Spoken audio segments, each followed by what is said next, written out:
Entonces, a ver, repito. Individualmente tienen que llevar 2 hojas de papel milimétrico. Obviamente, si pueden llevar una regla, mucho mejor, les va a facilitar el trabajo. 2 hojas de papel milimétrico. Y por equipos, 2 hojas de opalina. Si pueden llevar más, 3, está bien. Si echan a perder algo. 2 acetatos, 2 hojas de acetato, ¿sí? Y si quieren un papel carbón y las 2 hojas que yo les voy a mandar previamente para que impriman, ¿de acuerdo? Buenos días, Fanny. ¿Qué tal? Muy bien. Sí, doc. Entonces, los equipos que les toca el tema 2 y 3, ¿quiénes son? ¿Fueron el equipo 2 y 3 o fue de los que cambiamos?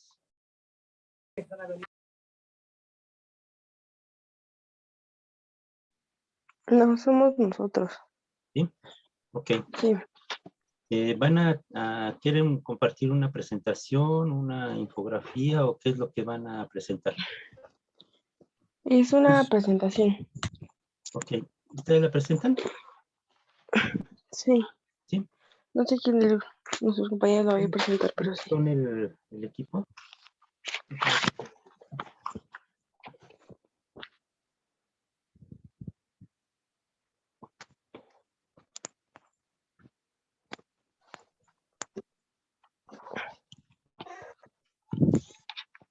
No nos falta revisar el examen 2 que les envié.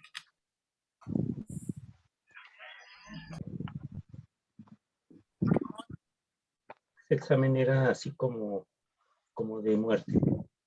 Salían muy mal en el examen, pero entendíamos que nos faltaban muchas cosas por revisar. Entonces, digamos que eso era lo valioso de ese examen. Bueno, entonces en el equipo 2, el equipo 2 está Luis, Sí. Frida, Dalai y Renata. ¿Y si está así el equipo? Sí, pero Sí, profe. Ok. Y entonces, ¿quién va a compartir? Yo voy a compartir, profe. Ok. Entonces, pues, comenzamos. Ok. Permítame tantito.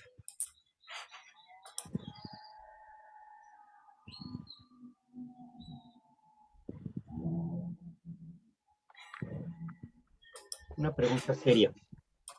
¿A alguno de ustedes les gustan las galletas de animalitos? Sí.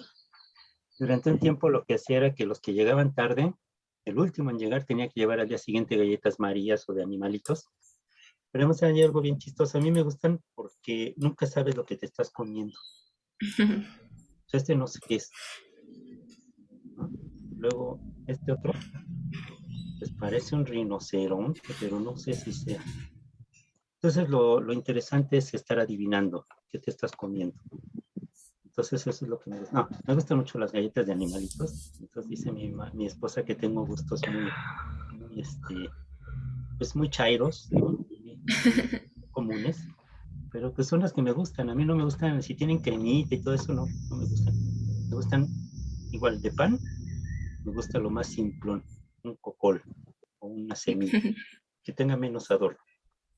Bueno, entonces, ay, a ver, ¿quién hizo eso divisional? Lleva una S. ¿Sí lo pueden corregir ahorita o ya después? Si se puede después, Y profe. mejor porque sabes que en la grabación se va a ver mal. Ok. ¿Sí? A ver. Deje. Le pausamos, es más. Ya le comenzamos.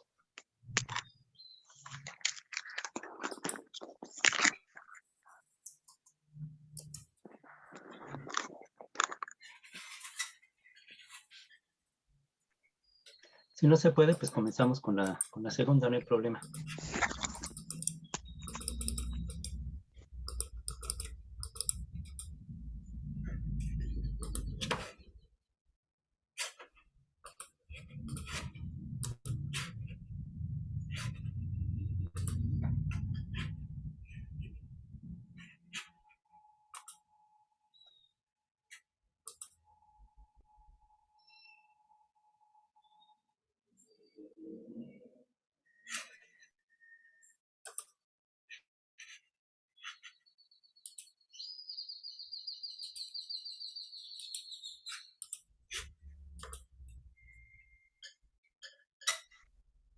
Ok, entonces comenzamos. Ya le quito pausa a Ok, sí, ya la está. grabación. Aquí. Bueno, buenos días compañeros. Nosotros somos el equipo 2 y vamos a hablar sobre los aspectos físicos de la digestión, fisiológicos, perdón, de la digestión.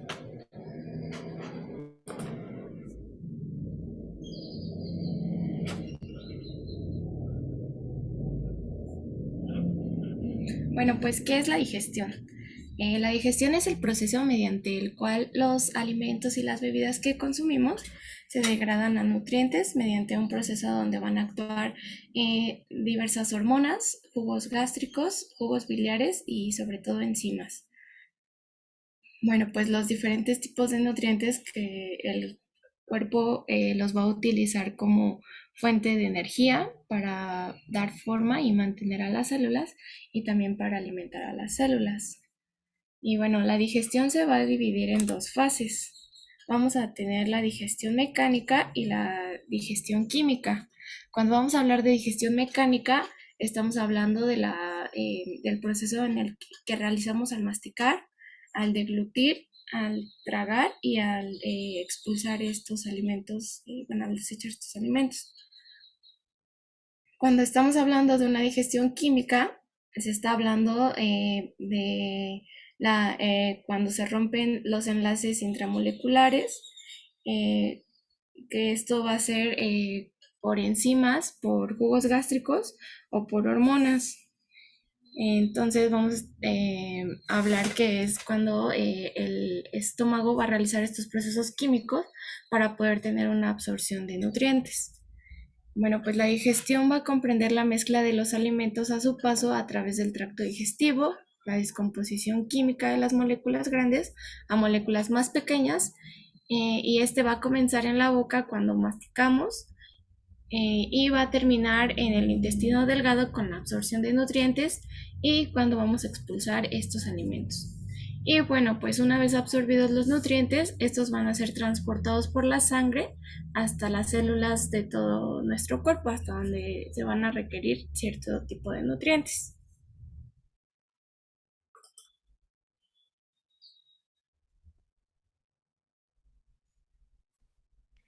Bueno, la digestión del ser humano es el proceso mediante el cual los alimentos y bebidas energéticas se descomponen en sus partes más pequeñas para que el cuerpo pueda usarlos como fuentes de energía y para formar y mantener los tejidos. Comienza en la boca cuando masticamos y comemos y termina en el intestino delgado.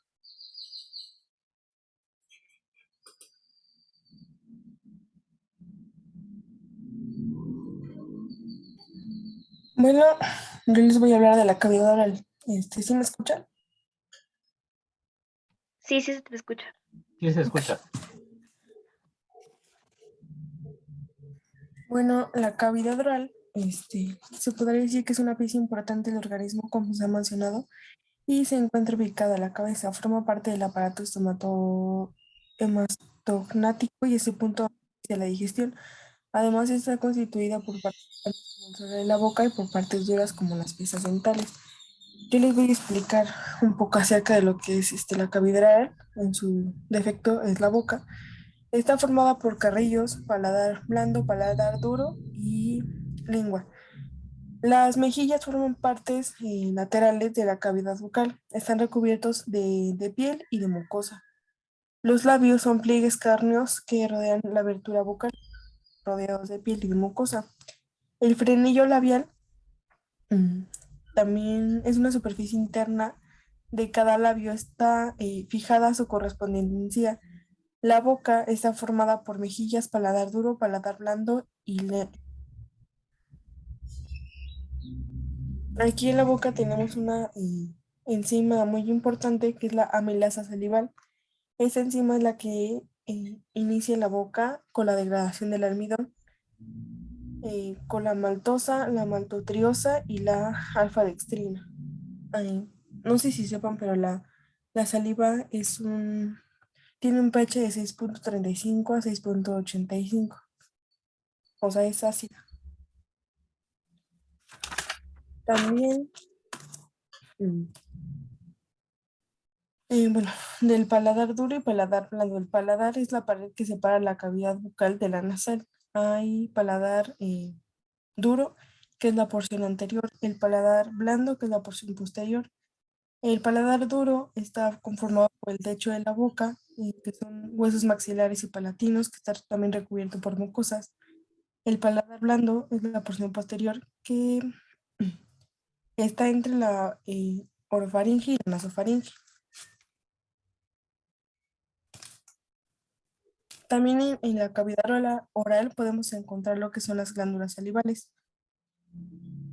Liberan una secreción llamada saliva.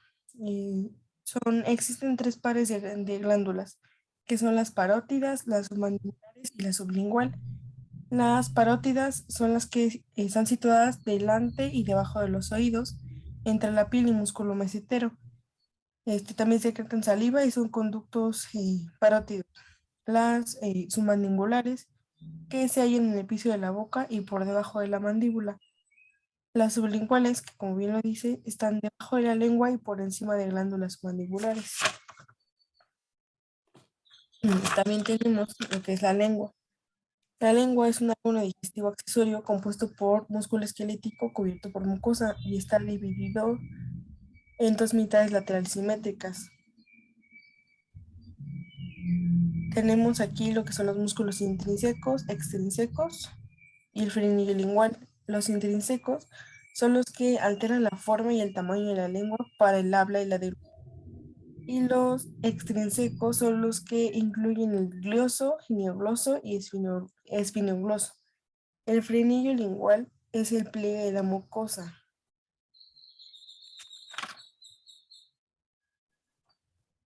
Bueno, creo que ya es todo de esa parte.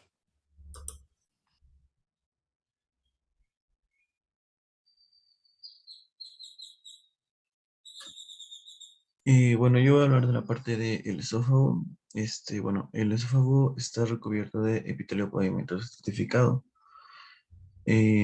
Hablamos de que es pavimentoso cuando hablamos de cavidades huecas y estratificado cuando hablamos de lugares con pH ácido. Estratificado significa que evita la irritación. Bueno, tenemos que el esófago está dividido en 3 tercios. Un tercio superior, que está formado por músculo esquelético nada más. El tercio intermedio, que es músculo esquelético más músculo liso. Y el tercio inferior, que conecta directo con el estómago, que está formado solo por músculo liso. El esófago es un tubo muscular que se puede colapsar y mide entre 20 y 25 centímetros de longitud. Se encuentra detrás de la tráquea y atraviesa el mediastino. Igual que precisamente la boca, contiene glándulas mucosas y también secreta diversas enzimas y hormonas. Aquí es muy importante el proceso de deglución, que consta de 3 fases. La fase voluntaria, que es cuando el bolo pasa hacia la boca y la faringe. Y en esta fase voluntaria, el bolo es forzado mediante movimientos de la lengua contra el paladar. Después tenemos la fase faríngea, que es el paso involuntario hacia el esófago. En la fase faríngea, el bolo llega a estimular receptores que envían impulsos aferentes al bulbo raquídeo y este envía de regreso impulsos que logran que el paladar blando y la úvula se retraigan y que se cierre la nasofaringe para evitar filtraciones. Por último está la fase esofágica, que bueno, es del esófago al estómago.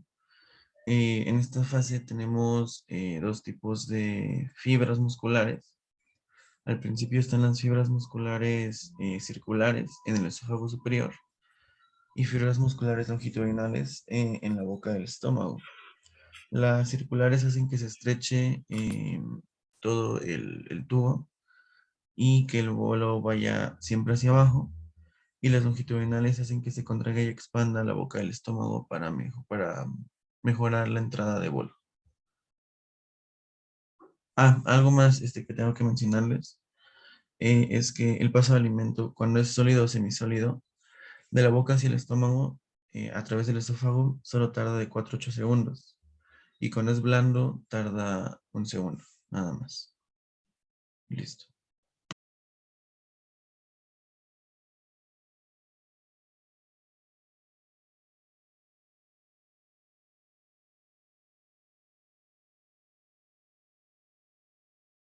Yo les voy a hablar sobre el estómago. Es un órgano ubicado en la parte superior del abdomen. Sus órganos más cercanos al estómago se encuentran el colon, el hígado, el vaso, el intestino delgado y el páncreas. Su función del estómago ayuda a digerir los alimentos al mezclarlos con jugos digestivos, convirtiéndolos en un líquido. Sus partes es el cardias, que es la primera parte más importante y cercana al esófago, el fondo, que es la parte superior del estómago próxima al cardias, el cuerpo, que es la parte principal del estómago entre las partes superiores e inferiores, el antro, que es la parte inferior cercana al intestino, donde se mezclan los alimentos con los jugos gástricos, el píloro, que es la última parte del estómago, que actúa como una válvula para controlar el vaciado del contenido del estómago en el intestino delgado. De hecho, aquí les puse una imagen para que vieran más o menos cómo está ubicado cada parte.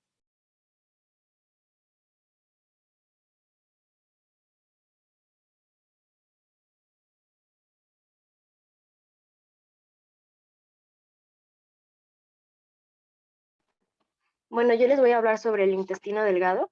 Es un conducto de 6 a 8 metros de largo formado por 3 tramos.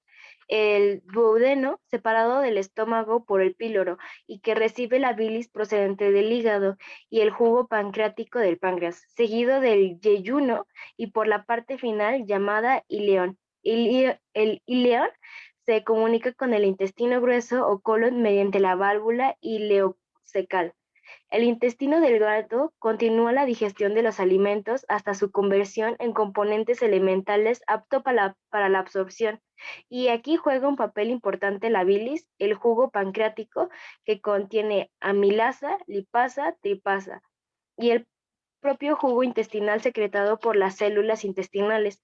Una vez mezclado con estas secreciones, el quimo se pasa a llamarse quilo. Siguiente diapositiva, por favor. Las partes del intestino delgado tienen también la capacidad contráctil, permitiendo la mezcla de su contenido y su propulsión adelante. Una vez los alimentos se han escindido en sus componentes elementales, serán absorbidos. En el intestino delgado se absorben los nutrientes y también sal y agua. La absorción es un proceso muy eficiente. Menos del 5% de las grasas, hidratos de carbono y proteínas ingeridas se excreta en las heces de los adultos que siguen una dieta normal. Siguiente diapositiva. La digestión de las grasas, lípidos, de la dieta se produce por el efecto de las lipasas, originándose entonces los triglicéridos y fosfolípidos, que se absorben en el yeyuno. Para que se produzca este proceso es necesaria la contribución de las sales biliares contenidas en la bilis. Los hidratos de carbono, almidones, azúcares, etc., son digeridos mediante la amilasa salival y pancreática, las disacarasas, formándose en monosacáridos que son absorbidos en el yeyuno y ileón. Y finalmente la digestión de las proteínas mediante las sepsinas, proteasas, las tripasas, da lugar a los peptídicos y aminoácidos absorbidos también en el yeyuno y ileón.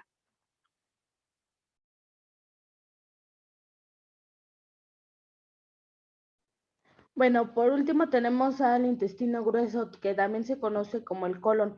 Este representa la última parte del tracto gastrointestinal y abarca cavidad abdominal y pélvica. Mide aproximadamente 1,50 m y bueno, el intestino grueso es el lugar en donde se forman las heces por la absorción del agua del contenido intestinal, que esto sucede durante la digestión. además de su papel en la formación de almacenamiento y posterior defecación de las heces. Siguiente, por favor.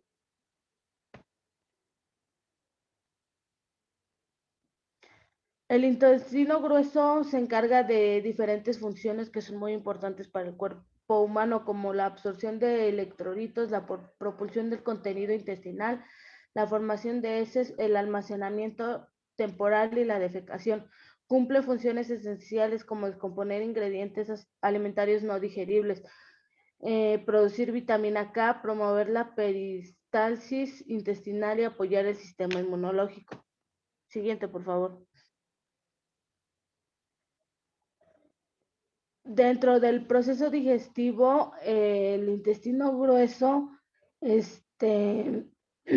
se encarga de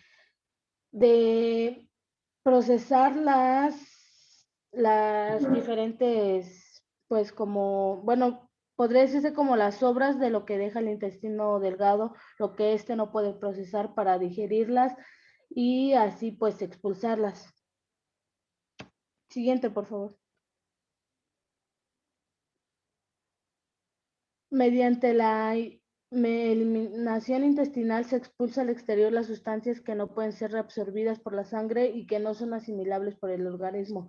Este conjunto de sustancias constituyen las heces, que están formadas por diferentes residuos alimentarios, secreciones, células descamadas y de los intestinos y de las bacterias. Siguiente, por favor. Después de que el colon transportó estos productos de la digestión, más tarde se eliminan por el ano por la mezcla de contracciones y receptáculos del peristaltismo. Este es el último, lo que dije, el peristaltismo es un proceso que se encarga de impulsar el contenido intestinal hasta adelante y no nada más lo produce el intestino delgado, se da desde que empezamos desde que pasamos la comida. La frecuencia de la defecación varía mucho de una persona a otra, oscilando entre varias veces al día o hasta 3 veces a la semana, y la cantidad es variable. Este proceso puede durar hasta 36 horas en recorrer las heces, todo el intestino grueso. Siguiente, por favor.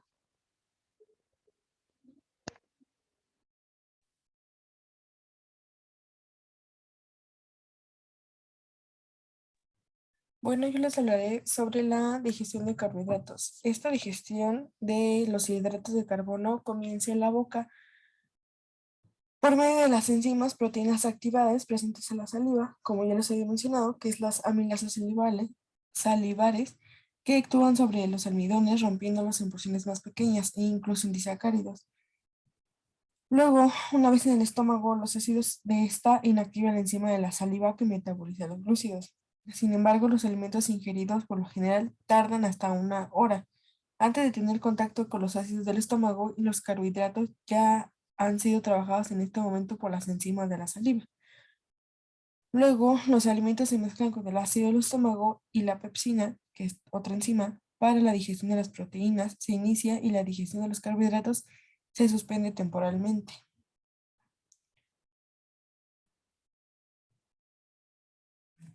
Ay, esperen. Me faltó algo. Bueno.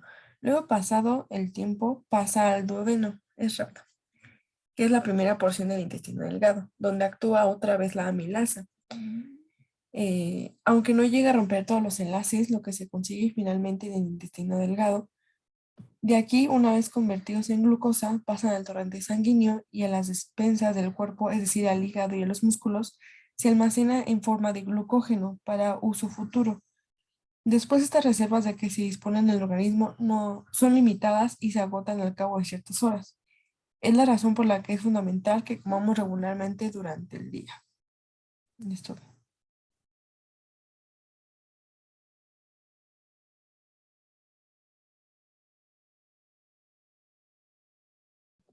Yo les voy a hablar sobre la digestión de las grasas.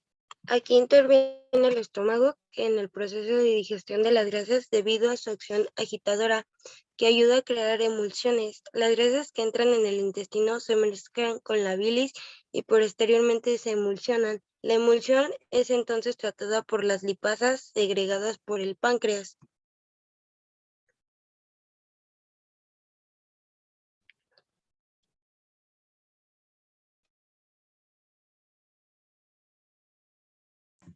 El proceso de digestión consta de 3 fases. La primera es la cefálica, que bueno, en esta fase el cuerpo prepara la boca y el estómago para recibir los alimentos que van a ser ingeridos.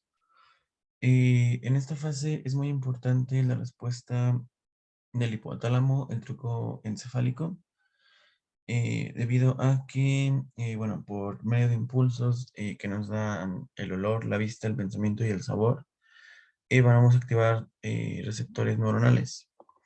Estos receptores neuronales de regreso, van a activar el nervio facial y glosofaringio, que van a estimular la secreción de saliva, a la vez que el nervio vago va a estimular la producción de jugo gástrico en el estómago.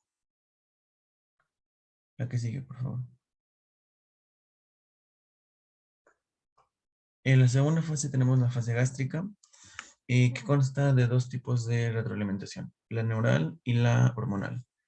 En la neural tenemos que si aumentamos el pH, los receptores de estiramiento y los quimiorreceptores se van a activar. Esto va a hacer que las ondas peristálticas mezclen los alimentos con jugo gástrico. Las ondas peristálticas son básicamente los movimientos de contracción del intestino. Cuando el pH llega a bajar, más bien el pH llega a bajar cuando el quimo pasa al intestino delgado y detiene la producción de jugo gástrico. La regulación hormonal de la fase gástrica, tenemos más que nada la hormona gastrina, que se libera en respuesta a mecanismos de la digestión, que pueden ser la distensión por bolo alimenticio, el aumento de pH, el aumento de cafeína en jugo gástrico y el aumento de acetilcolina en sistema parasimpático, que el sistema parasimpático es el de relajación y descanso. Entonces la gastrina llega hacia el torrente sanguíneo y del torrente sanguíneo se transporta a los órganos diana, que en este caso sería el estómago.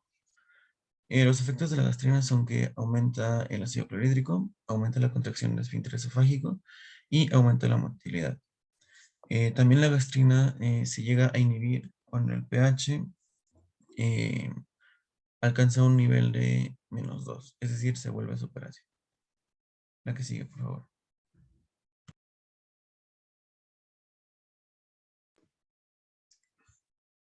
Por último tenemos la fase intestinal, que también consta de 2 retroalimentaciones, la neural y la hormonal. La neural se provoca distensión del duodeno, que provoca el reflejo enterogástrico. El reflejo enterogástrico inhibe la secreción y la motilidad. Este reflejo estimula el bulbo raquídeo y el bulbo raquídeo a su vez inhibe el nervioso parasimpático, que inhibe el vaciamiento gástrico.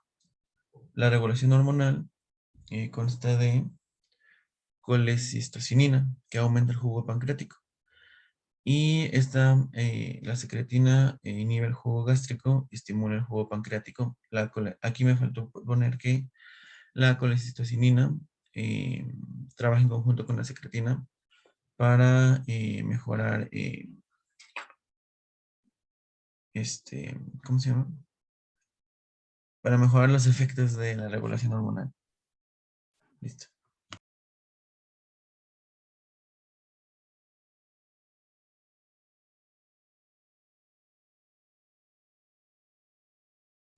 Y bueno, en hidrólisis digestiva, básicamente yo puse un cuadro que encontré en un libro. Si quieren luego les paso la foto bien en HD porque se ve muy mal. Y bueno, vamos a hablar de los procesos del catabolismo primero de la glucosa, que hablamos más que nada de carbohidratos. Bueno, en esta encontramos que la principal fuente de la oxidación completa de la glucosa es la principal fuente de ATP en las células, o sea, en todo el cuerpo, ¿no? Y consiste en la glucólisis, el ciclo de Krebs y la cadena de transporte de electrones. También podemos, bueno, esto lo sabemos desde procesos celulares, que la oxidación completa de una molécula de glucosa produce alrededor de entre 30 o 32 ATPs. Bueno, hay libros que dicen que hasta 35, pero depende del autor. También tenemos, bueno, el proceso de glucólisis, que es el primer proceso de catabolismo de glucosa, que es la conversión de una molécula de glucosa en ácido pirúvico, que resulta en algunos ATPs. Y estas reacciones no necesitan oxígeno para llevarse a cabo. En segundo lugar, tenemos el ciclo de Krebs, que incluye varias óxidos de reducción que utilizan coenzimas y captan hidrógenos que producen ATP, dióxido de carbono y agua. Estas son importantes porque son reacciones aerobias. Por último, el catabolismo tenemos la cadena de transporte de electrones, que es el último conjunto de reacciones de catabolismo, como ya dije.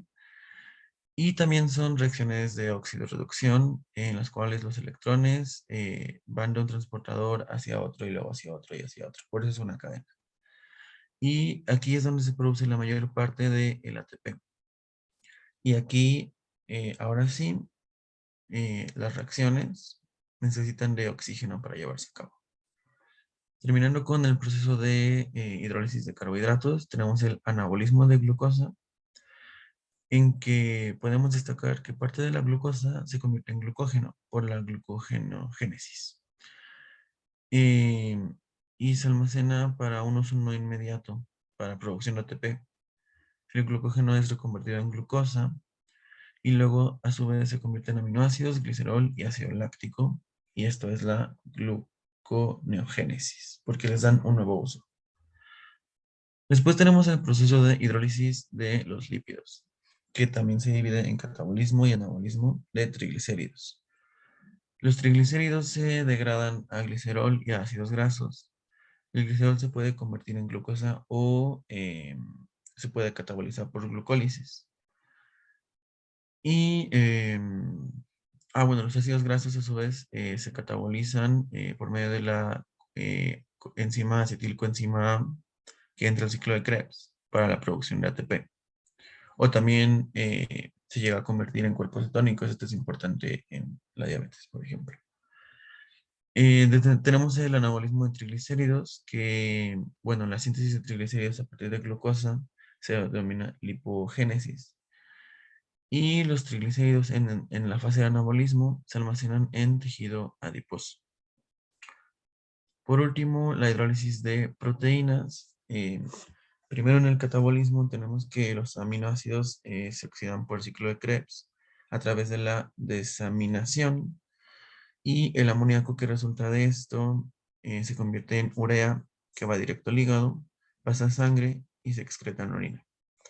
Los aminoácidos se convierten en glucosa por medio de la gluconeogénesis, en ácidos grasos o en cuerpos cetónicos también. El anabolismo de proteínas, pues como vemos aquí, básicamente se resume muy bien en esa frase. La síntesis de proteínas está dirigida por el ADN y utiliza ARN y ribosomas de las células. Y ya.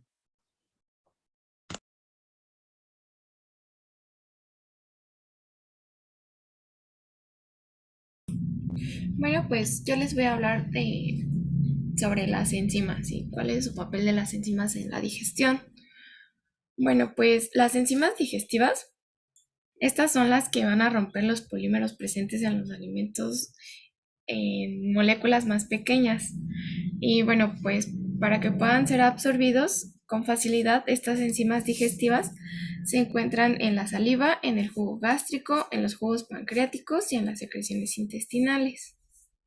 Bueno, pues van a existir más de 20 tipos de enzimas diferentes que permitan la digestión de los alimentos y la asimilación de los nutrientes. Bueno, pues también las enzimas impiden la formación de toxinas o otras sustancias dañinas para el tracto digestivo. Vamos a tener 3 grupos principales, que, bueno, son de los que ya han hablado mis compañeros, y vamos a tener que en el primer grupo vamos a tener la lipasa, que esta va a ser originada en el páncreas. Esta enzima disocia enlaces covalentes entre los lípidos complejos y los van a llevar a estado de gliceroles y ácidos grasos. Estos para que puedan ser asimilables para el cuerpo humano Y bueno, algunos autores dicen que esta enzima puede controlar la producción de la insulina. Y como lo dice su nombre, pues es una enzima que está asociada con los lípidos. Vamos a tener también la peptidasa, la proteasa y la pepsina, que este grupo enzimático, algunas enzimas se van a originar en el páncreas o en el estómago, van a poseer la capacidad de actuar sobre enlaces peptídicos de estas macromoléculas proteicas y van a reducirlas a monómeros orgánicos, que estos también son llamados aminoácidos. Estas, como su nombre lo dice, pues son las que ayudan a la digestión de estas proteínas. Y bueno, vamos a tener la amilasa, que como lo comentaban mis compañeras, pues está relacionada con los carbohidratos. Estas enzimas van a romper enlaces glucosídicos entre monosacáridos, dejándolos en forma individual para que puedan ser asimilados por el cuerpo. Y bueno, van a existir tres tipos de amilasas y van a depender del lugar de origen. Vamos a tener la amilasa salival, que esta es la que se encuentra en la boca, la amilasa pancreal y la amilasa intestinal. Estas amilasas, pues como les comentaba, son las que van a ayudar a la digestión de los carbohidratos. Y bueno, estos son algunos tipos de enzimas. Vamos a tener la proteasa. Esta va a ayudar a la digestión de proteínas y son producidas en el páncreas y secretadas por mucosas gástricas. Vamos a tener la amilasa, que está, como les comenté, producida en la boca. Ayuda a descomponer grandes moléculas de almidón en moléculas de azúcar más pequeñas. La pepsina, esta va a ser producida en el estómago y la pepsina va a ayudar a descomponer las proteínas en aminoácidos. Bueno, también para entender este papel de las enzimas, les quería dar un ejemplo. Cuando nosotros necesitamos realizar alguna reacción, ay, permítanme tanto porque se me va a apagar la computadora.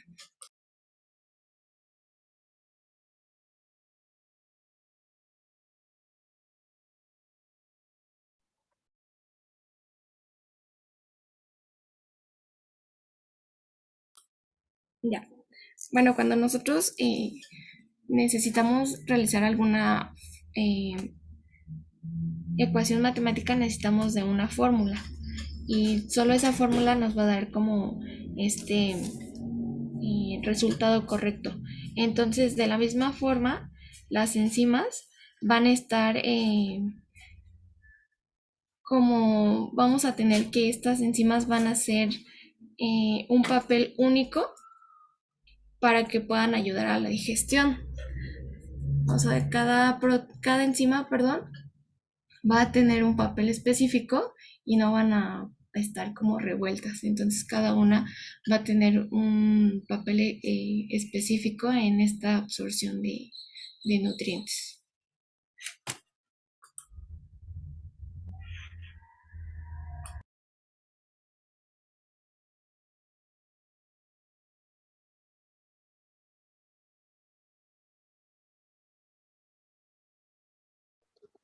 Bueno, les voy a hablar yo otra vez de las hormonas en la digestión.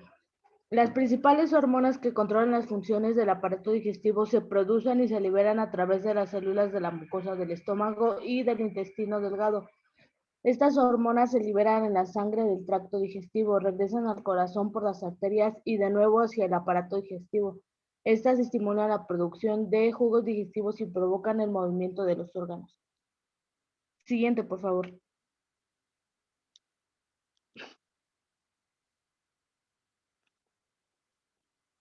Bueno, la gastrina, como el compañero ya lo había comentado, es una hormona que hace que el estómago produzca un ácido que disuelve algunos alimentos. Es necesaria para el crecimiento celular normal de la mucosa del estómago, del intestino delgado y del colon. Siguiente, por favor.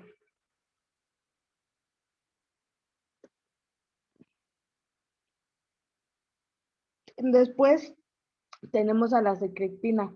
La secretina hace que el páncreas secrete un jugo rico en bicarbonato. El bicarbonato ayuda a neutralizar el contenido ácido del estómago cuando entra en el intestino delgado. Además, esta estimula al estómago para que produzca pepsina, una enzima que ingiere las proteínas, y al hígado para que produzca bilis. Siguiente, por favor.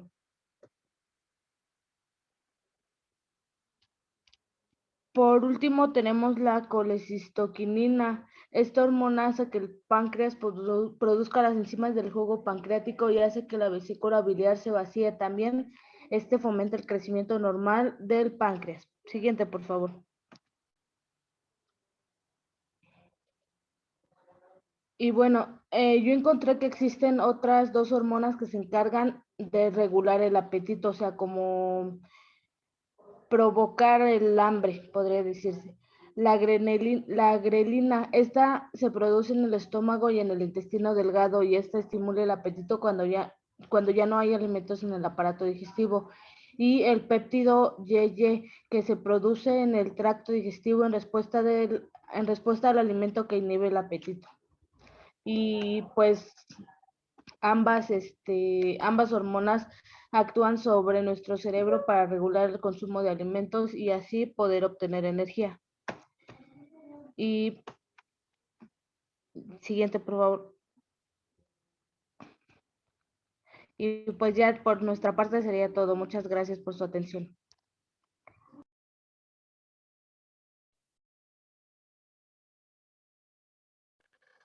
Muy bien, gracias. Sería conveniente que pudieran hacer una lista a partir de lo que expusieron de las enzimas involucradas. Una lista y la comparten en el grupo para tener presente ese dato. Las enzimas involucradas, sobre todo a nivel del estómago y tal vez, bueno, del intestino, ¿no? Las enzimas principales que están involucradas. Dieron ustedes los datos, pero sería bueno poner una especie de lista, nada más. Las funciones y todo eso, pues ya lo explicaron, no hay problema. Ok. Sí te agradeceríamos, Luis, si puedes compartir el texto que nos comentaste, pero sí se veía bien, de todos modos, ¿sí? Ok. Bueno, pues para no entretenernos más, obviamente este tema lo vamos a retomar ya con más detalle en las tareas que vienen a continuación. Se van a asignar varias tareas de aquí a final para poder ya tener presente de todo el trabajo que tenemos que terminar en estos días. En realidad son un poquito más de 3 semanas, 3 y media semanas las que nos faltan. Entonces tenemos que meter acelerador. Bueno, entonces, no sé si estamos completos. Yo detecto me parece que era Frida, alguien tenía dos pantallas, pero creo que ya nada más tiene una. Pero nos falta solamente creo que 1 o 2 personas. Entonces, a ver, está Galilea. Sí. Nazaret. Sí. Que a Nazaret sí está así, Los Cañas. Aranza. Sí. Alexa Ya. Paola. Sí, profe. Sebastián. Sí, profe. Sebastián, gracias. Luis Alicia está. Sayuri Yamilet. Sí, profe. Victoria sí está. Alan es el que no está. Sí, aquí estoy. ¿Estás, Alan? Ah, gracias. Es que te vi como Yael, entonces yo pensé que no estabas. Ya estaba yo diciéndole a Dana Paola que te conectaras. Bueno, ok. Brenda. Brenda Martínez. Brenda creo que no está entonces. A la 1, a las 2. Junuel sí está, Frida sí está. Dalai también está. Sí está Dalai, ¿verdad? Sí, profe. Gracias. Dalai. Jimena Alejandra. Sí, profe. Vanessa, ¿puede estar? Sí, profe. Ok, gracias. Italia, Sí, profe. Emiliano, gracias, Emiliano. Sí, aquí.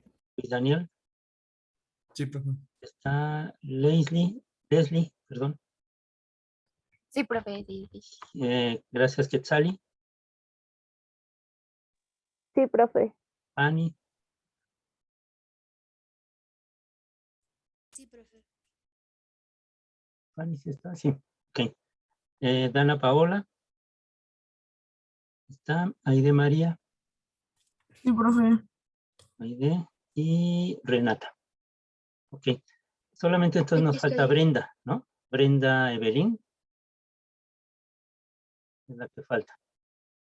Entonces son en total 23. 23. Yo tengo aquí registrados a 22. Bueno, están 21 porque nos falta.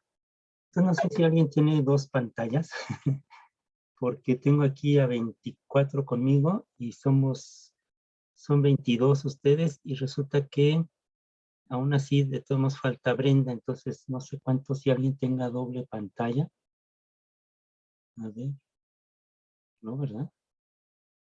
Qué raro. No sé por qué tengo 24. 24 en pantalla. Ah, Fanny era la que tenía dos pantallas, pero ya no, y de todos modos, entonces, bueno, nada más por última pregunta, ¿sí está Brenda o no está Brenda? No, ¿verdad? Ok. Estoy asignando un trabajo que es el de los temas de metabolismo. Les quiero mostrar nada más un ejemplo, una cosa, para que digamos que para que se espanten, en parte. Déjenme ver si está activa la pantalla. No está. Vamos a ir a la pantalla. Okay. Algo muy interesante. Una hoja, un sitio web, se llama Keg. Incluso con Keg yo tuve la fortuna de compartir algunas imágenes que me autorizaron para un artículo. En una parte muy interesante, tienen un mapa completito, ¿sí?, de las rutas metabólicas. Entonces, nada más para que se den una idea del tema, cómo es de extenso. Aumentar la pantalla completa. Ahí está. Para que se den una idea de lo que se están viendo, hay una serie de puntitos y rayitas. ¿Sí lo alcanzan a ver? Sí, profe. Sí, profe, se ve. Bueno, lo voy a reducir para que lo vean completito. Es el mapa metabólico completo, ¿sí? Un mapa metabólico de todas las moléculas intermediarias que tienen que ver con, pues, con el metabolismo de los seres vivos en general. Del lado izquierdo están todas las moléculas, las rutas y las enzimas involucradas. Si yo veo aquí cualquier puntito que yo ponga, por ejemplo, me dice que ahí en ese puntito está la sorbosa 1-fosfato, ¿sí? Bueno, otro por acá en amarillo está la K2, es un agente que es la K18896, no tiene el nombre, es otra que tenga nombre. Aquí la sarcosina, por ejemplo. Hay algunos aminoácidos, por ejemplo, que están presentes en el metabolismo intermediario, como es la taurina, por ejemplo, la ornitina, pero que no necesariamente representa o significa que sea parte de las proteínas. Es solamente un metabolito intermediario. ¿Por qué decimos intermediario? Porque, bueno, es un paso intermedio que media hacia otra reacción. Entonces una lleva a la otra, y si ustedes se fijan, todo está conectado por líneas, ¿sí? Cada punto es una molécula en el camino, ¿no? Entonces, por ejemplo, aquí de los ácidos grasos, aquí está el oxosteroil, ¿sí? Algunas que incluso, pues, en la vida hemos visto, aquí es el metabolismo del palmitoil, ¿no? Este es un mapa completo, ¿sí? Lo voy a decir al mínimo para que lo vean. Ahí está más. Este es el mapa completo. Aquí, por ejemplo, este es indudablemente el ciclo de Krebs. Obviamente toda esta parte de acá debe de ser metabolismo de carbohidratos, metabolismo de lípidos, seguramente aquí de aminoácidos. Cada color es una ruta distinta. O sea, cada color es son rutas distintas para distintos macromoléculas, ¿sí? Entonces, esta, por ejemplo, pues debe ser la de carbohidratos porque es un color que lleva directamente al ciclo de Krebs. Sin embargo, en el ciclo de Krebs, pues convergen tanto moléculas que provienen de aminoácidos como de lípidos, no solamente de carbohidratos. Entonces, para que vean nada más el tamaño, ¿no? Obviamente quien quiera aprenderse y manejar todo esto, pues va a tener que dedicarse de lleno a la biología molecular, ¿sí? Pero es una tarea que se ha dado este sitio, las rutas metabólicas del sitio KEGG, que se ha dedicado a recolectar todas las, digamos, las reacciones intermedias del metabolismo y documentarlas en esta sección. Algunas sí tienen los nombres de la ruta, por ejemplo, o del metabolito responsable, pero la mayoría son puntos y rayitas. Puntos y rayitas, cómo se relaciona una con otra, cómo se deriva una de la otra, si es sentido contrario, en sentidos de ida y vuelta o solamente hacia un solo lado. Y pues es la tarea, ¿no? La tarea que han hecho es formidable. El doctor, bueno, un doctor de una universidad en Londres, también hizo unos mapas muy, muy detallados, ¿sí? El doctor Nicholson, que, bueno, ya murió, pero dedicó mucha parte de su vida a recolectar tanto las rutas metabólicas en situación normal, desde la fotosíntesis hasta todos los metabolitos, todas las enzimas con su nombre en la parte de atrás de su mapa. Al rato lo voy a buscar, si lo encuentro se los voy a mostrar. Él, en un evento en Montreal, por ejemplo, me dijo, ¿cuántos son en su universidad? Le dije, pues somos como 70. Me dice, pues llévese, y me dio un paquetote como de 70, 80 rutas de lo que él estaba anunciando, ¿no? Él estaba patrocinado por una empresa y tenía dos mapas, un mapa del metabolismo normal, ¿no? Que incluía la fotosíntesis, un enfoque muy interesante, muy válido, y otro que era exclusivamente de enfermedades hereditarias. ¿Sí? No me lo dio, no lo tenía, después lo sacó, ¿no? de puras enfermedades, todo donde era el atorón, como quien dice, y dónde es el atorón de la ruta, y qué implicaciones tiene. Iban en la parte de atrás todo el listado completo por la Comisión de Enzimas, el EC, el número que tiene cada enzima, de las que están numeradas en su mapa metabólico. Entonces, bueno, son esfuerzos que hace la gente pues, para tratar de hacernos la tarea más sencilla, ¿sí? Por ejemplo, aquí en algunos sitios está tanto la molécula como la estructura y su número de la comisión de enzimas, es el S, es un número, y en algunos casos hasta la estructura de la molécula, ¿no? Entonces es un sitio bien, bien bonito, bien recomendable. Se los voy a poner ahorita aquí en el chat. Nada más que quería pues, que lo vieran, que lo conocieran. Aquí en el chat le estoy poniendo ya el sitio de las rutas elaboradas por esta organización, por este organismo que es GEG. Me parece que es de origen japonés, pero bueno, no me crean, voy a averiguar bien. Nosotros estuvimos enviando mensajes y era un señor con apellido japonés el que nos contestaba. Entonces yo supongo que de ahí es el sitio. Pero bueno, vamos a averiguar. Y de todo vamos a ver también los temas que tienen que ver con el metabolismo. Entonces ahorita le damos pie al siguiente equipo para terminar. Y al final les voy a dar ya la lista de los temas de metabolismo que les va a tocar a cada quien exponer. Algunos van a ser en pareja, y algunos son individuales.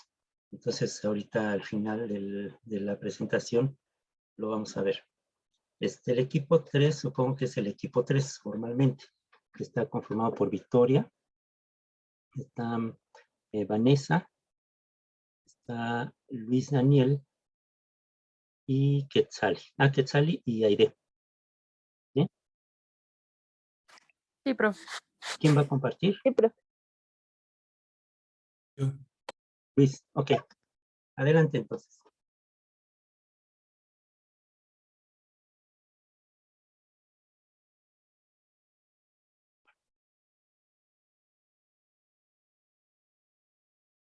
Ya lo estamos viendo.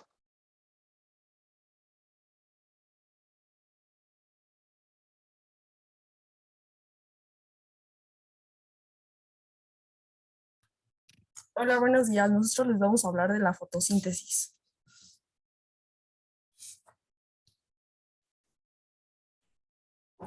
Bueno, la fotosíntesis es el mecanismo bioquímico impulsado por la luz, mediante el cual el dióxido de carbono se va a incorporar a las moléculas orgánicas como la glucosa. Y la energía de la luz capturada se va a utilizar para sintetizar ATP y NADP. Y esto va a impulsar este proceso. Este poder del NADP va a ser necesario porque esto va a requerir de un donante de electrones fuerte para reducir estos átomos de carbono de baja energía, completamente oxidados del dióxido de carbono, a las unidades de carbono en moléculas orgánicas. Bueno, esto de la fotosíntesis va a ocurrir de reacciones como las reacciones de la luz y las reacciones independientes de la luz. Y las reacciones de la luz ocurren dentro de la membrana tilicoide, mientras que las independientes de la luz van a ocurrir dentro del estroma. Estas reacciones de la luz van a utilizar energía para impulsar la síntesis de NADP y ATP, y las moléculas de agua son fuertes de electrones y protones que se emplean para sintetizar estas moléculas. ¿Le puedes cambiar, por favor?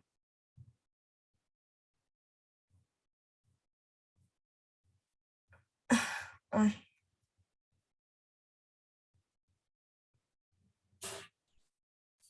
Bueno, la fotosíntesis se va a llevar a cabo mediante mecanismos bioquímicos denominados fotosistemas, y que son complejos proteicos que se unen a la membrana, y estos se van a encontrar en los cloroplastos como plantas y algas, o la membrana celular de las bacterias fotosintéticas, en las subunidades de proteínas que van a proporcionar un armazón de numerosos tipos de moléculas de pigmento, como las quinonas y grupos de FS, y hay dos fotosistemas de los cloroplastos, el fotosistema 1 y el fotosistema 2. Y cada uno de ellos está compuesto por dos componentes funcionales. El primero va a ser la antena captadora de luz, en donde va a ser la captura de energía solar, y esto va a transferir al centro de reacción. En eso se van a utilizar energía que va a ser captada para impulsar el transporte transmembranal de electrones. El primero, este fotosistema 1, va a tener transporte de electrones que va a impulsar a la luz para sintetizar este NADP, y este flujo de electrones del complejo del citocromo va a bombear protones a través de esta membrana para luego finalmente pueda conducir la síntesis del ATP. Aunque el O2 es una molécula altamente reactiva, su toxicidad está limitada por el hecho de un gas que se difunde de forma rápida en el organismo fotosintético, y que varios productos de desecho fotosintéticos no oxigenados no van a estar presentes, como por ejemplo el azufre, el sulfato o nitrato. La siguiente, por favor.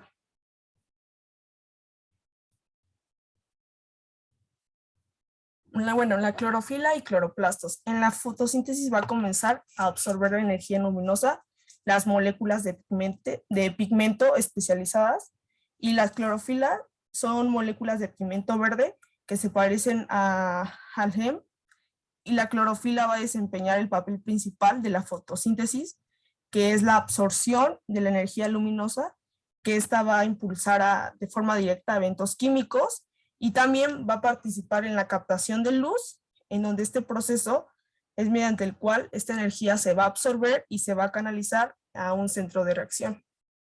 La siguiente, por favor.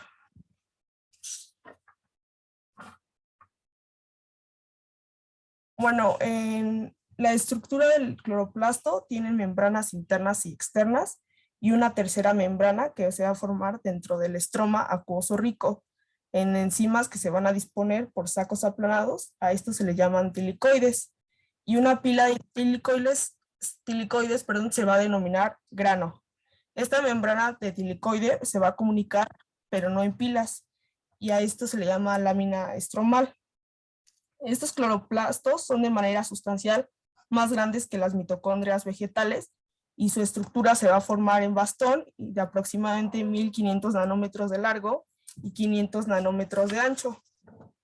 En estas moléculas de pigmento que se utilizan en la fotosíntesis, como es la clorofila A y B, se van a encontrar en casi todos los organismos fotosintéticos.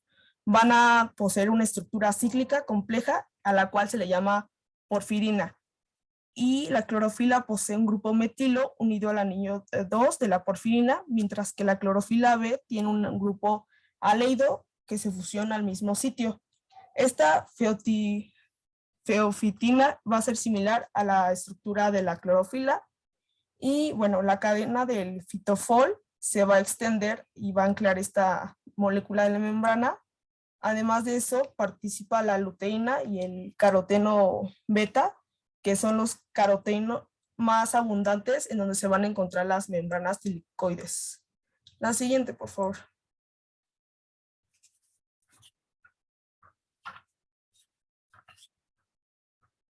Bueno, tenemos las unidades funcionales de los fotosistemas y estos complejos son abundantes en las láminas estromales que no están apiladas y en contraste con los complejos del fotosistema 2, estos se van a encontrar en regiones apiladas en la membrana tilicoide.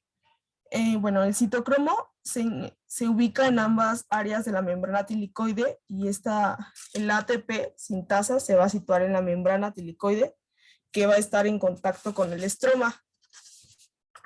Bueno, algunas características del fotosistema 1 es que es un complejo de múltiples subunidades que va a abarcar la membrana y energiza y transfiere electrones que se van a formar eventualmente y se van a donar al ADP. Y hay dos moléculas especiales de la clorofila que van a actuar como una reacción que va a desempeñar el papel esencial de este fotosistema 1 que va a donar como estos electrones energizados en donde estos portadores de electrones van a actuar dentro de la membrana tilicoide. En el fotosistema 2 como característica es que la función de este fotosistema 2 es oxidar las moléculas de agua y donar electrones que se energizan a los portadores de electrones y eventualmente van a reducir al fotosistema 1 porque este fotosistema 1 es un gran complejo de una proteína de pigmento que va a abarcar la membrana y se va a encontrar con la membrana adherida en los granos. El complejo del citocromo se va a encontrar en toda la membrana del tilicoide y va a ser similar a su estructura y función del complejo del citocromo en la membrana interna mitocondrial. Y la ATP sintasa, ATP sintasa del citocromo también se conoce como CF o CF1 ATP sintasa y es estructural y funcionalmente va a ser similar como a la ATP sintasa mitocondrial, en donde este complejo proteico va a abarcar la membrana y contiene un canal conductor de protones. Y bueno, ¿le podrías cambiar la siguiente, por favor? Eso sería todo de mi parte.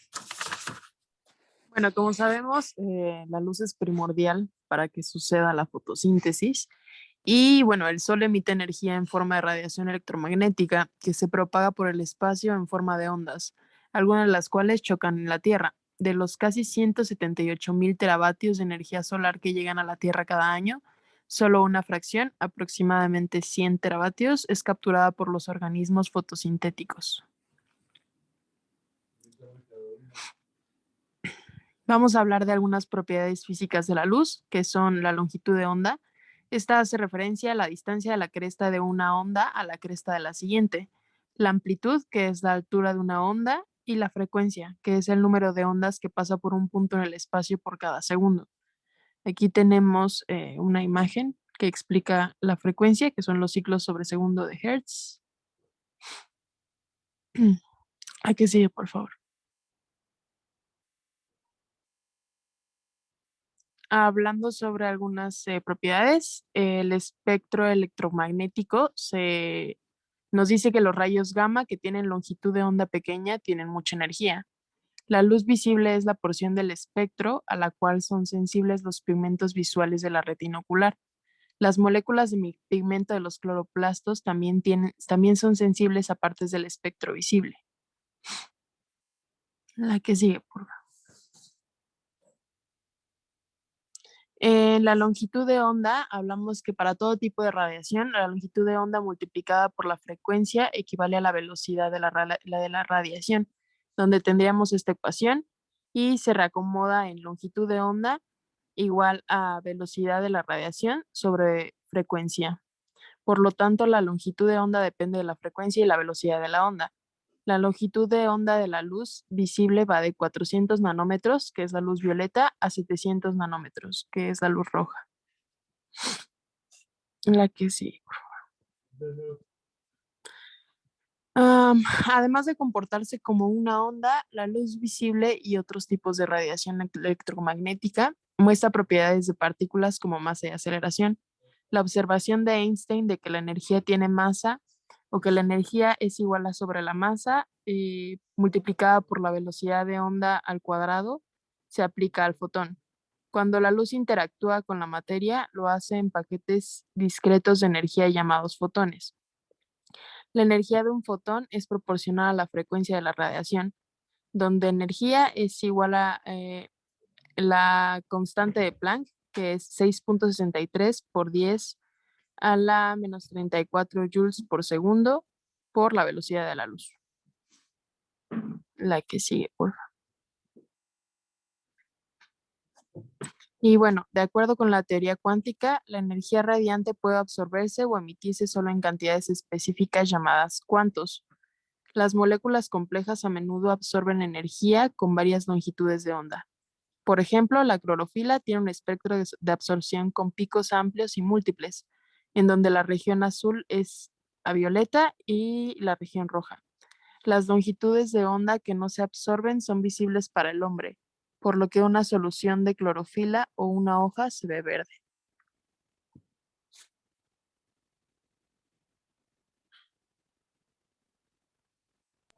En su caso, estas moléculas que absorben energía electromagnética tienen algunos componentes estructurales que son llamados cromóforos, en donde los electrones de los cromóforos se van a desplazar con facilidad a niveles de mayor energía cuando se absorbe la energía.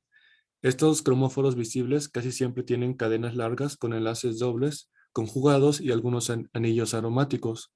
Por ejemplo, tenemos las antocianinas, que son una clase de pigmentos hidrosolubles que contienen cromóforos que protegen a las plantas del daño incluido por la luz, ya que estas van a absorber la luz verde y azul y la ultravioleta. Estos cromóforos entonces van a experimentar transiciones de electrones en las que un electrón se desplaza de un orbital ocupado en estado fundamental a un orbital que no está ocupado de mayor energía.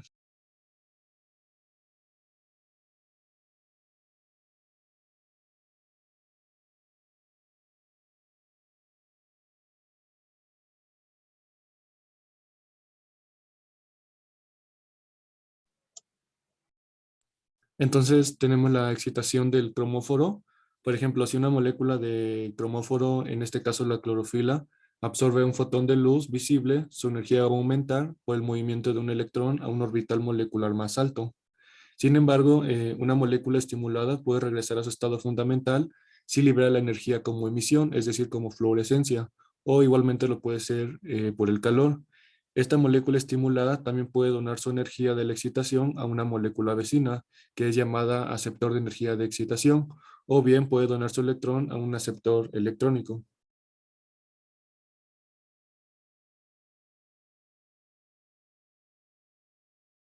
Entonces, estas son las 4 formas en las que una vez estimulado un electrón puede regresar a su estado fundamental.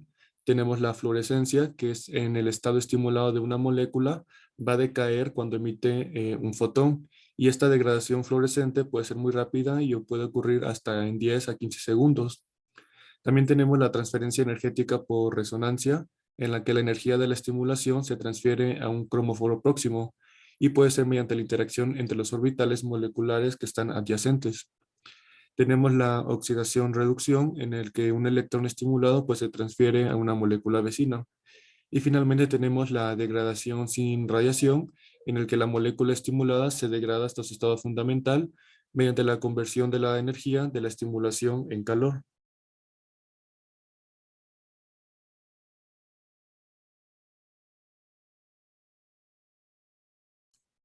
Sin embargo, debemos de saber que de todas estas respuestas a la absorción de energía, las más importantes en la fotosíntesis son la transferencia energética por resonancia y la oxidación-reducción.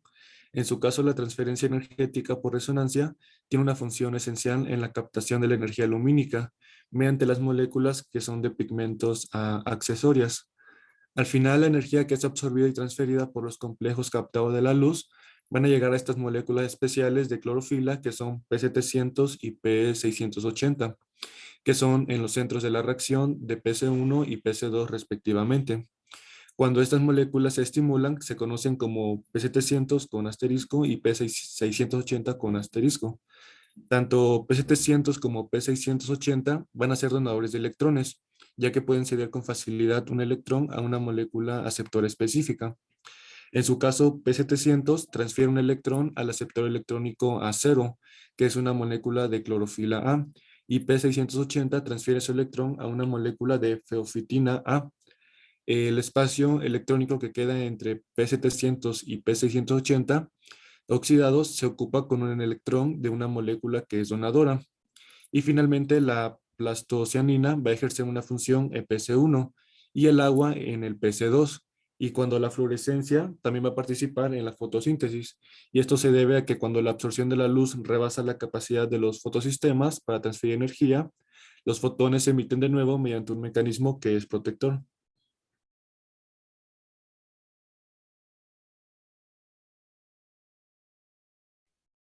Entonces, finalmente tenemos que un fotón absorbido por una molécula de clorofila va a ser en la antena captadora de la luz, que hace que cambie su estado individual estimulado. Entonces, la molécula de clorofila estimulada va a donar su energía a las moléculas vecinas por transferencia energética de resonancia. La excitación migra al azar por las moléculas antena, que son estos hexágonos amarillos, y va a ser atrapada por un centro de reacción, que es el hexágono verde oscuro con la letra P. La trampa de excitación en el centro de reacción es una molécula de clorofila especial llamada donador primario, que puede ser P700 o P680, y cuyo estado estimulado más bajo es inferior al de las moléculas que son de antena. Una molécula del donador primario puede estimularse por absorción directa de energía lumínica o por transferencia de la estimulación desde la molécula antena más próxima, y este es el paso 1. Después tenemos que la molécula del donador primario en este estado estimulado va a iniciar la transferencia de electrones en el centro de reacción mediante la reducción de la molécula aceptora, que es la A. Este es el paso 2. Y finalmente tenemos que el donador primario oxidado, que es la P+, va a extraer un electrón del donador electrónico más próximo, que es la letra D. En su caso, el electrón de la molécula aceptora reducida, que es A-, se va a transferir por la cadena de portadores electrónicos en el centro de la reacción, que es la letra B. Y en condiciones de estrés agudos, como la presencia de luz muy intensa, el menor número de centros de reacción disponibles conduce pues a la pérdida de excitación a través de la fluorescencia.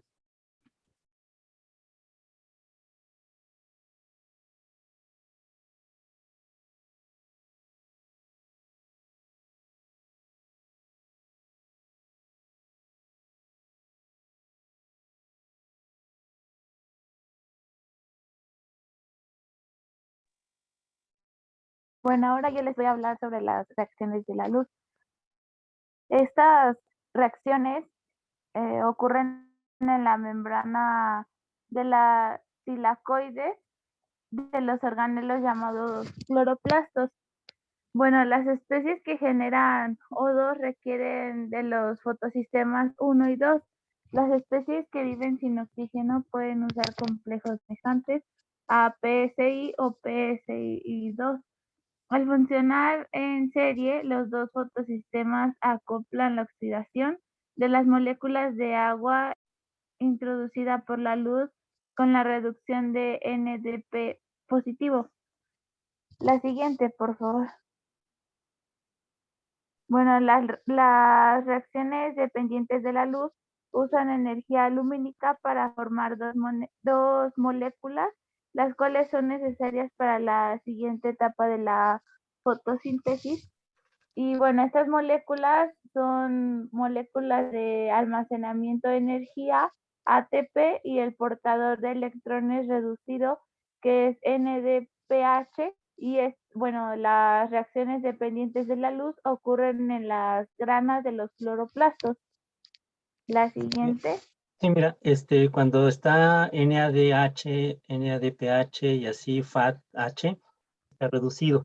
Y Ajá. cuando tiene el más, decimos que está oxidado, ¿va? Ah, ok. Gracias, profe. Ok. Bueno, las reacciones independientes de la luz se llaman también reacciones de la oscuridad y esto significa que se llevan a cabo de noche. Esto no requiere luz para que ocurran. Las reacciones independientes de la luz se emplean con NDPH y ATP para convertir el CO2 en moléculas de azúcar. Y bueno, la incorporación de CO2 en las moléculas orgánicas requiere energía y poder reductor. En la fotosíntesis, estos dos requerimientos se cumplen mediante un proceso complejo activado por energía lumínica. Y bueno, estas reacciones de oscuridad ocurren en el estroma.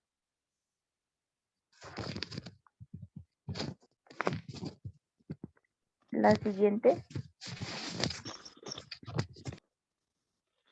Bueno, yo les voy a hablar sobre la regulación de la fotosíntesis. Y bueno, en realidad este proceso es como muy complejo y eso ha provocado que todavía no se entienda por completo como qué es lo que está pasando o el control de los procesos fotosintéticos. Hoy en día ya se confirmaron varias características y bueno, la mayoría implica que está controlada por, ya sea de manera directa o indirecta, por la luz. Se revisa el control de la actividad de la ribosa 1,5 bifosfato carboxilasa, que esta es la enzima reguladora clave de la fotosíntesis. Siguiente, porfis.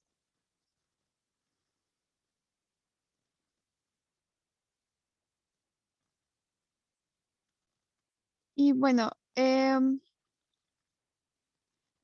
ritmo de la fotosíntesis va a depender de la temperatura y de la concentración celular de dióxido de carbono y de la luz como tal. Aunque muchas investigaciones han confirmado que la luz es un regulador importante de la mayoría de los aspectos de la fotosíntesis.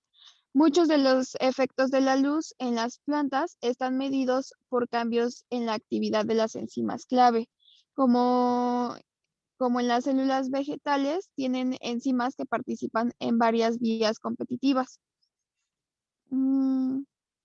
Es crucial la regulación metabólica precisa y la luz ayuda a esta regulación porque va a activar algunas enzimas fotosintéticas y al mismo tiempo va a desactivar otras enzimas de las vías de degradación.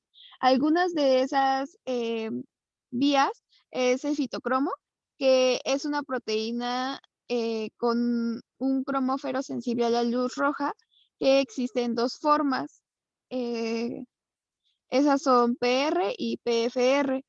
Estos incluyen un control de ritmo de síntesis de subunidad pequeña de la ribosa 1,5 bifosfato carboxilasa. Siguiente, por favor.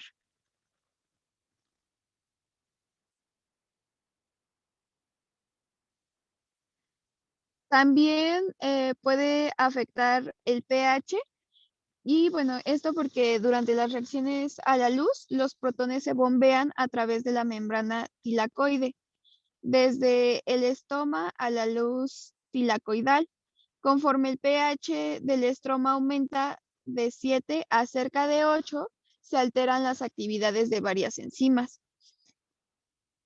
Y bueno, tenemos también el sistema ferredoxina, tiorredoxina, que las tiorredoxinas son pequeñas proteínas que transfieren electrones de la ferredoxina reducida a ciertas enzimas. Estas cuando se exponen a la luz, el PSI reduce la ferredoxina, que luego reduce la ferredoxina tiorredoxina reductasa, que es una proteína de hierro azul que media la transferencia de electrones. Y bueno, siguiente, por favor.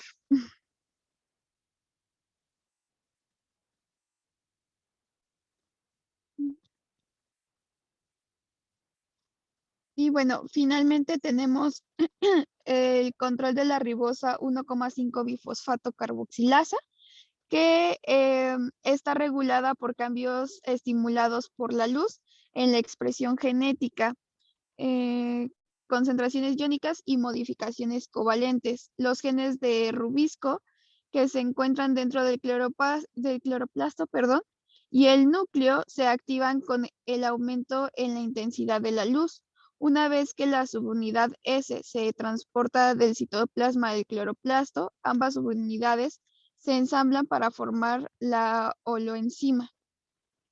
Y bueno, cuando la iluminación es baja, la síntesis de ambas subunidades disminuye con rapidez. Siguiente, por favor. Bueno, ahí pusimos algunas de nuestras bibliografías y bueno, eso sería todo por nuestra parte. Muy bien. Bueno, evidentemente es un tema con nombres muy raros para ustedes. Sin embargo, bueno, tuvimos ya el cuestionario, ¿no? Pero estudiantes de ciencias de la salud a veces pensamos que no tenemos por qué andar viendo fotosíntesis si no tiene nada que ver con los seres humanos. Sí tiene mucho que ver. O sea, el origen de toda la biomasa que hay en este planeta, pues es la fotosíntesis, ¿no?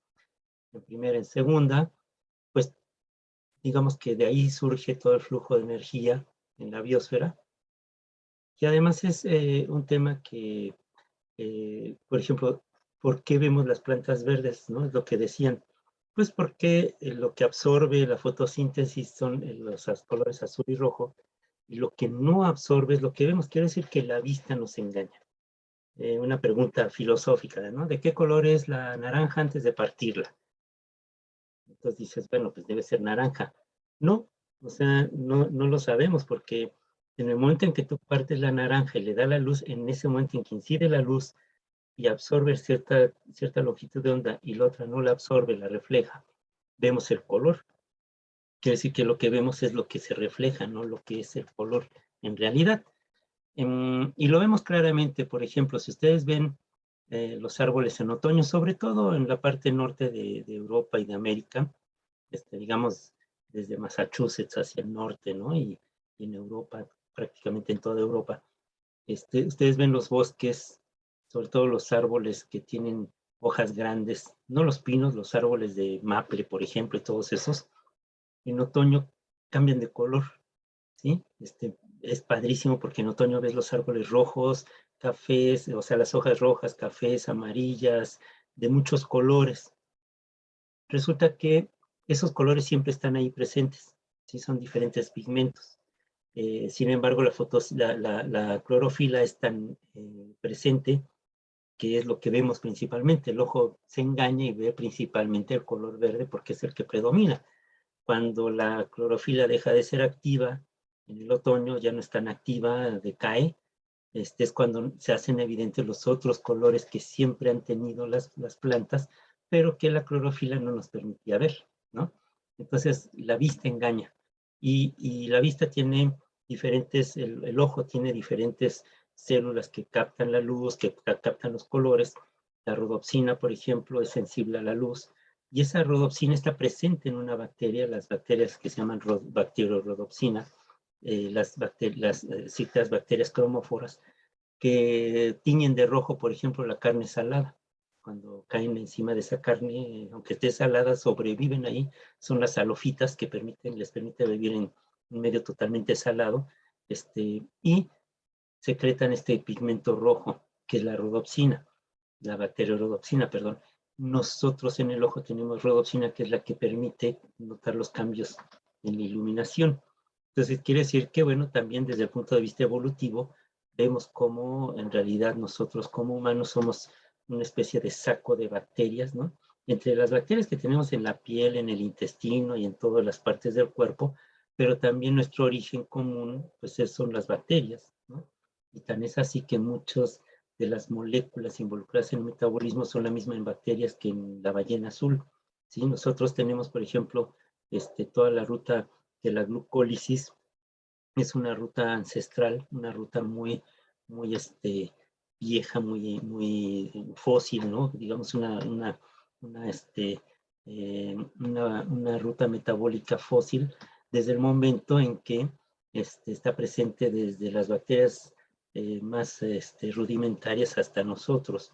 Es una ruta que se lleva a cabo totalmente en el citoplasma, quiere decir que es previa a la aparición de las mitocondrias, por ejemplo, y de los cloroplastos.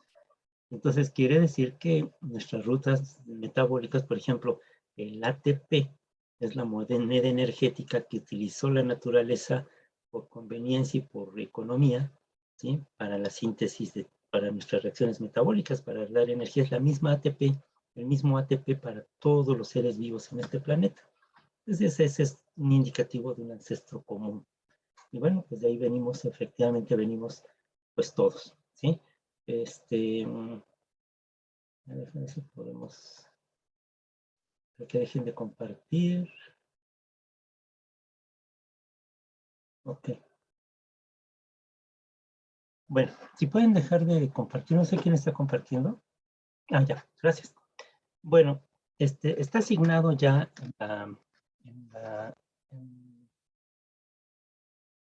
en Classroom los temas de metabolismo. Sin embargo, nos falta ver a quién se le van a asignar estos temas de metabolismo. Ahí está la descripción. Se propone utilizar, por ejemplo, libros como el McKee, como el de Harper de bioquímica, el Krause de nutrición y dietoterapia. Incluso ahí se señala más o menos qué capítulo, ¿no? Qué imágenes son las que pueden utilizar, pero son de ediciones anteriores. Quiere decir que sí pueden utilizar el McKee actual, en la última edición, sí pueden utilizar el Harper en su edición más reciente, igual el Krause de nutrición y dietoterapia. Pero no son los únicos libros que pueden consultar. Entre más libros consulten, más textos consulten, pues mucho mejor. Entonces, bueno, vamos a tomar en cuenta todo esto y entonces los temas van a quedar asignados de la siguiente manera. Galilea, ¿sí? Ahorita vamos a ver quién más, con algunos temas que son de dos. Vamos a asignar primero así uno a cada uno y después vamos a decir con quién van a compartir algunos de estos temas. Galilea va a tener el tema 1, ¿sí? Que es visión de conjunto del metabolismo. Nazaret va a tener asignado el tema 2, que es etapas previas al metabolismo, donde una parte muy, muy importante es el papel de la insulina, los receptores, la vía porta hepática, en estas etapas previas del metabolismo. Muy, muy importante. Aranza va a tener el tema 3, que es la digestión de hidratos de carbono.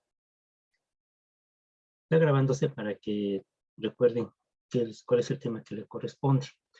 El número 4, metabolismo de hidratos de carbono, es un retomar el tema que más o menos acaban de decir con respecto a la digestión y absorción de glúcidos, ¿sí? Es el tema 3. El tema 4, que es dentro del metabolismo de hidratos de carbono, la glucólisis, le corresponde a Alexa Paola, ¿sí? El tema 5, que es la conversión de piruvato a acetilcoenzima, es un paso muy importante, muy pequeñito, ¿sí? Pero muy importante, y que en muchos libros no está tratado, o sea, no lo consideran. Sin embargo, es un paso muy importante porque la mitocondria es impermeable a la acetilcoenzima A. Pues, ¿cómo es posible que la acetilcoenzima A, que es la continuación, digamos, del metabolismo, la oxidación de la glucosa, no se explique cómo se convierte la acetilcoenzima A, el piruvato, perdón, en acetilcoenzima A? Pues bueno, tiene que ser un paso, es un paso en el cual muchas enzimas están involucradas y muchas reacciones que se llevan a cabo en un pequeño espacio, ¿no? Digamos, y en un tiempo muy breve, pero es muy importante. Ese tema 5, de la conversión de piruvato a acetilcoenzima, le va a tocar a Sebastián. Okay. El 6, Luis Ali va a tener la fortuna de hablar del ciclo de Krebs, el ciclo del ácido cítrico, también se llama el ciclo de los ácidos tricarboxílicos, ¿no? Por ahí una maestra un día puso a sus estudiantes a describir el ciclo de Krebs, el ciclo del ácido cítrico y el ciclo de los ácidos tricarboxílicos, ¿no? Cuando los tres exponen lo mismo, dice, bueno, la primera tiene 10, los otros 2 están reprobados porque repitieron lo mismo. Pues es que es lo mismo, ¿no? Entonces le trataron de explicar eso a los estudiantes a la maestra, se enojó y bueno, fue un lío convencerla de que era lo mismo, ¿no? Se dan casos. Entonces, Luis Ali, vas a tener el tema de ciclo de Krebs, es un tema muy padre. El número 7, el transporte de electrones, ¿sí? La cadena, digamos, la cadena respiratoria, cómo se une. Sayuri Yamilet va a tener el tema 7. El tema 8, la fosforilación oxidativa, que forma parte de todo este proceso de la transporte de electrones y todo, lo va a tener Victoria. ¿Sí? Tengan mucho cuidado con los temas, ahí está. Quiero que describan, que cubran perfectamente todos los puntos que están ahí planteados, ¿sí? Todos los aspectos que están ahí son los que tienen que exponer, ¿sí? No pueden dejar de hablar, por ejemplo, en este caso, al final Victoria va a tener que hablar de la termogénesis, por ejemplo, así como producimos calor, ¿sí? El tema 8, la fosforilación oxidativa, entonces, Victoria, no, me miento, es el tema 7, es el de la termogénesis. El tema 8, por ejemplo, la oxidación total, la ecuación total completa de la oxidación de la glucosa, la va a tener que describir Victoria, junto con la isquemia, por ejemplo. Nos tiene que hablar de la isquemia. O sea, no pueden dejar de tratar ninguno de los temas que están aquí planteados. El número 9, la gluconeogénesis, de las cuales habló hace rato Ali, ¿sí? Es un nuevo uso, ¿no? Un reuso de moléculas que pueden ser grasas o proteínas y que se convierten en azúcares para que el cerebro se alimente. El cerebro solamente se alimenta de glucosa, entonces, ¿cómo le hacemos durante el ayuno para obtener glucosa? Es la gluconeogénesis. Ese tema 9 le va a tocar a Alan exponerlo. El tema 10, el metabolismo de los isoprenoides, lo va a tener Brenda. El tema 11, las lipoproteínas, lo va a tener Adriana Junuel, perdón. Frida va a tener algo que no necesitamos que hagas pruebas, metabolismo de etanol, ¿sí? No tienes que probarnos nada, ¿sí? O sea, solamente la parte teórica. Bueno, el tema 13, síntesis de aminoácidos junto con síntesis de la urea y el control del ciclo de la urea, le va a corresponder a Dalai. ¿Sí? 13. El tema 14, Jimena va a tener la digestión de proteínas, digestión, absorción, transporte de proteínas, que ya más o menos ahorita lo adelantaron, y hablaron algo de glúcidos y proteínas. Bueno, lo vas a tratar más a detalle, con ese desglose que está puesto en la hoja, las hojas. El tema 15, la visión general de los aminoácidos, que es muy importante el balance del nitrógeno, y sobre todo la parte de cómo las moléculas orgánicas se transforman y son utilizadas como, digamos, como parte de este metabolismo de las proteínas. El tema 15 le va a tocar a Vanessa.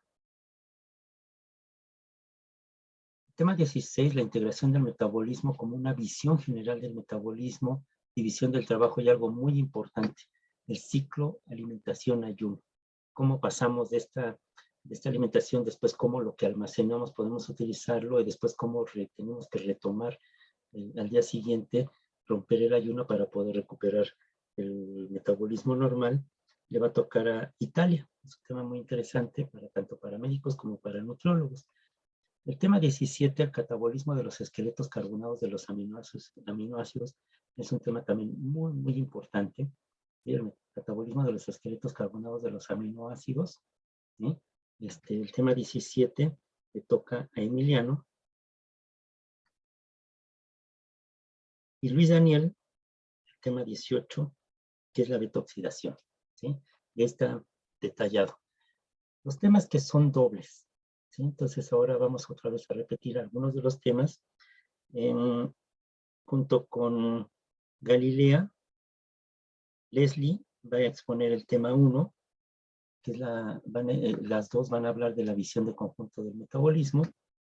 El tema 2 también va a ser entre dos, las etapas previas del metabolismo, y va a trabajar junto con Nazaret Quetzali. El tema 3, la digestión, absorción y transporte de los carbohidratos, lo van a trabajar juntas también Stefani junto con Aranza. El tema 10, que es la de síntesis de colesterol, y temas afines, todo esto. El tema 10 va a trabajar Dana Paola junto con Alexa Paola. A las dos Paolas. ¿Sí? Es el tema 10. El tema el 16, no, el 15, perdón, el 15, la visión general de los aminoácidos, el balance del nitrógeno, kwashiorkor y todo eso. El 15, AID, ¿sí? Junto con Vanessa. Y finalmente, el tema 16, Renata, lo va a trabajar junto con Italia, el tema de integración del metabolismo, visión general del metabolismo, división del trabajo y ciclo alimento-ayuno. ¿Sí? Entonces esos son los temas. Lean con detalle todos los puntos que se están planteando. ¿Sí? El documento ya está en Classroom. Y lo leen así, pero perfectamente. ¿Sí? Las exposiciones van a comenzar la próxima semana. Entonces, la semana... Esperar aquí el calendario. Voy a ponerlo aquí. Okay. El día de hoy es 25 de abril. Vamos a comenzar las exposiciones. Tenemos una semana cortada, nada más tenemos lunes, martes y miércoles la próxima semana. Pero le vamos a seguir a la siguiente. Comenzamos con estas exposiciones el día 2 de mayo. ¿Sí? Entonces tienen para subir su resumen, su presentación y la ruta que les corresponda en el caso de que hayan descrito una ruta metabólica. Lo pueden subir hasta el día 10 de mayo, a medianoche. ¿Sí? El 10 de mayo no hay clases, pero de todos modos nosotros lo van a entregar ese día y nos vamos a ver el día 11 de mayo. ¿Sí?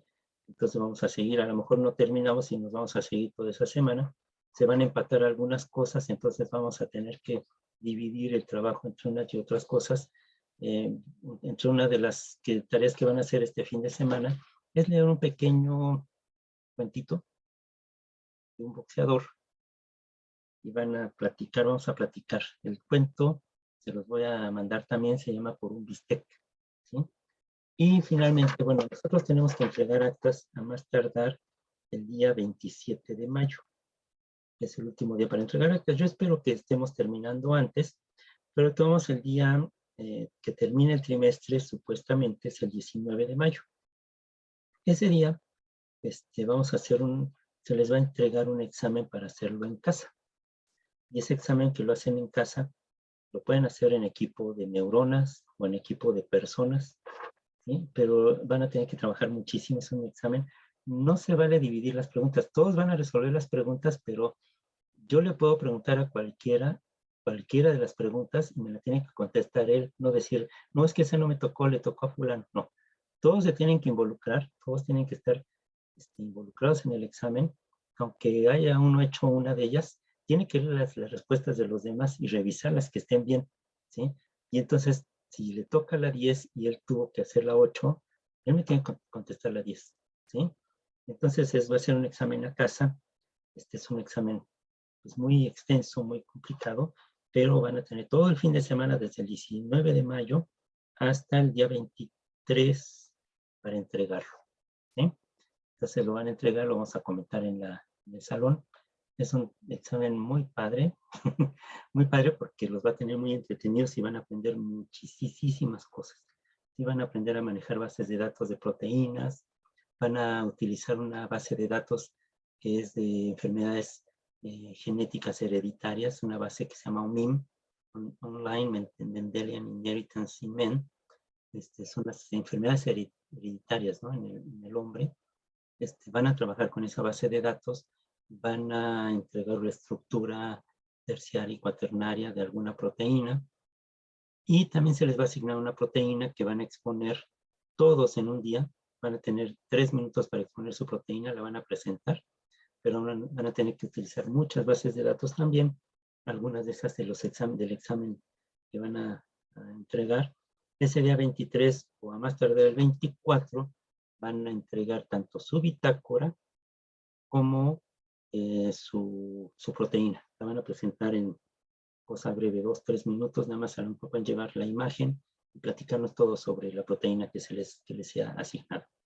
Entonces son 3 semanas y cacho, 3 semanas y media muy intensas, entonces pónganse las pilas y nos vemos el día de mañana igual, en línea. Yo espero que mañana sea a las 8:30 hoy, porque tuve que hacer una serie de cosas de aquí en la casa porque Sofi entró también ya presencial, no fue en línea, ya entró presencial, entonces tuvimos que ordenar todos sus cuadernos, todos regresarlos, porque iba a estar en línea una semana y resulta que no, está presencial desde hoy. Entonces el día de mañana también yo la llevo, tiene que entrar antes de las 10 para las 8. Yo a las 8:30 ya estoy aquí, entonces mañana sí nos vemos a las 8:30 en línea, y ya el miércoles y jueves trabajamos allá en la universidad. Recuerden que tienen que llevar cosas a la universidad por equipo y de manera individual. No sé si tengan alguna duda, comentario, queja, o comentario que quieran rehacernos. ¿Es todo? Bien, chicos. No, está bien, profe. Nos vemos entonces el día de mañana, que los que están enfermitos, cuídense mucho y ya no se estén tomando las cubas con hielo. Tómenselas, pues, ni modo, al tiempo como la cerveza inglesa, ¿no? No le pongan hielo. Y cuídense mucho, no se esfuercen mucho para que no se lastimen nada, porque van a tener que trabajar mucho. ¿Sí? Nos vemos entonces, chicos, cuídense. Muchas gracias, profe, igualmente. Gracias, No te profe. pongas triste, Dana. Gracias, El último jalón. ¿Sí? Nos vemos. Gracias.